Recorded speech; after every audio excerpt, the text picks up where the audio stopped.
સાબરકાંઠાના ઈડર અને વડાલીના અંડરપાસોમાં ભારે વરસાદ બાદ પાણી ભરાયા. વડાલીના કેસરગંજ ગામે છેલ્લા 4 દિવસથી વાહન વ્યવહાર સંપૂર્ણ બંધ. ગામ લોકો હવે માત્ર પગપાળા તેમજ ગામમાં જવા માટે રેલવે ટ્રક પર નિસરણીનો ઉપયોગ થકી ગામમાં જવા આવવા મજબૂર.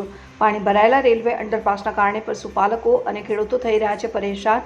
13 ઇંચથી વધુ વરસાદ બાદ પણ અંડરપાસમાં આજે ચોથા દિવસે પણ પાણી યથાવત.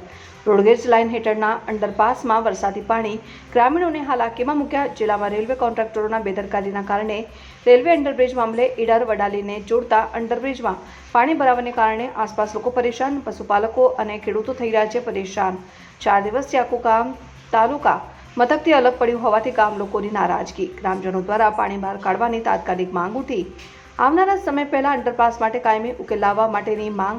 સ્થાનિક તંત્ર અને રેલવે વિભાગે અત્યાર સુધી કોઈ પગલું નહીં ભર્યું. ગ્રામજનો તંત્રની કામગીરી સામે અત્યંત અસંતોષ વ્યક્ત કરી રહ્યા છે.